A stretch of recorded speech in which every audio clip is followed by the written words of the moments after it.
Cinderella was the title on the chalkboard marquee. Given the task of dramatizing a fairy tale for a teacher's conference, the kindergarten class decided on the classic old rags to riches story, Cinderella. You know how it goes. Shy, agreeable protagonist, victimized by abusive step-parent, waits for wise, matriarchal figure to rescue her and deliver her transformed from codependency to bliss. So in other words, if you're good at heart, good-looking, and have a fairy godmother, you got it made. It was a good choice from the teacher's point of view, because there were so many characters, and every child in the class could be in the play. A list of characters was compiled as the class talked through the plot of the drama. There was the absolutely ravishing Cinderella. The two wicked but stupid stepsisters. The evil stepmother. The beautiful and wise fairy godmother.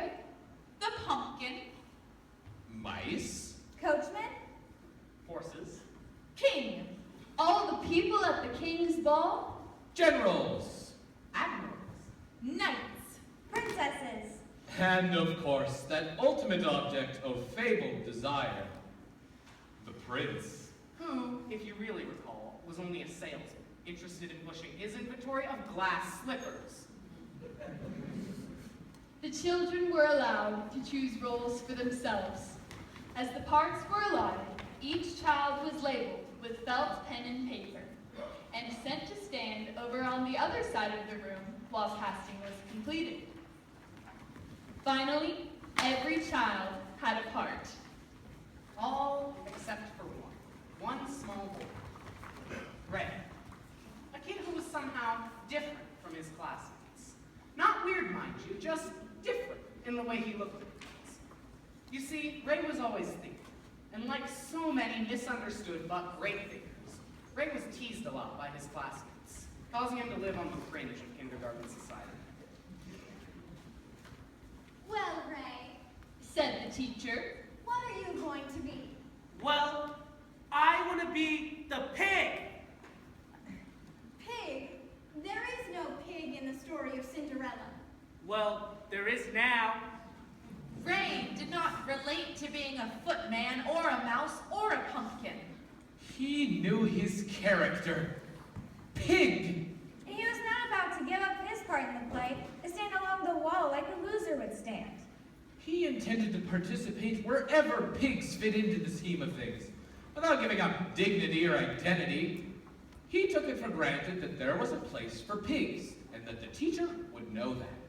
So what do you say to a kid who is already thinking up a costume of pink long underwear, pipe cleaner tail, and a paper cup for a nose? What do you say to an innocent little piggy who doesn't see his career as an actor teetering on the brink of utter humiliation? And what do you say to all the pigs? All those who are different and don't accept the available boxes and pigeonholes? So what did the teacher say that exact moment? Well, sometimes teachers talk more like fairy godmothers. So be it. Ray was declared the pig in the story of Cinderella. It was quite fine with the rest of the class. Nobody else wanted to be the pig anyhow. And seeing as the script mentioned nothing about a pig, the dramatic action was left up to Ray. As it turned out, Ray had given himself one of the all-time best walk-on parts in the history of children's theater. He declared himself Cinderella's personal pig. Wherever she went, he went. He made no sound. He simply sat on his back haunches and observed what was going on, like some silently supportive Greek chorus. His facial expressions represented the details of the dramatic action. Looking worried, Sad. Anxious, hopeful, puzzled, Mad. bored, sick, And pleased as the moment required. There was no doubt about what was going on, and no doubt that it was important. One look at the pig and you knew. So earnest, so sincere, so very there. Ray created such dramatic tension that people who knew how this story was supposed to end, they began to have doubts. At the climax, when the prince finally placed the glass slipper on Cinderella's foot, and the ecstatic couple hugged and rode off to live happily ever after, Ray finally made his move. He went wild with joy, dancing around the stage on his two back feet.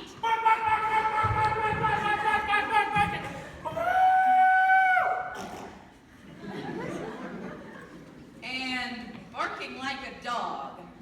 In rehearsal, the teacher had tried explaining to Ray. Even if there were a pig in the Cinderella story, there's no such thing as a dancing, barking pig. Well, there is now. It's true, Ray, it's true. Knock 'em dead, pig. The presentation at the teachers' conference was a smash hit. When Ray danced his dance, the crowd of Ray teachers laughed, wept, and cheered. And later, when the pig stumbled out for his curtain call, the applause turned into a spontaneous standing ovation.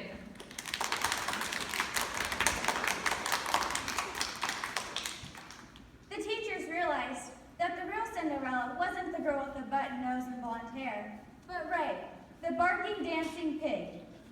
And they knew that the real fairy godmother was not the child waving her wand about, but the teacher standing and weeping in the wings. Kindergarten teachers know magic when they see it.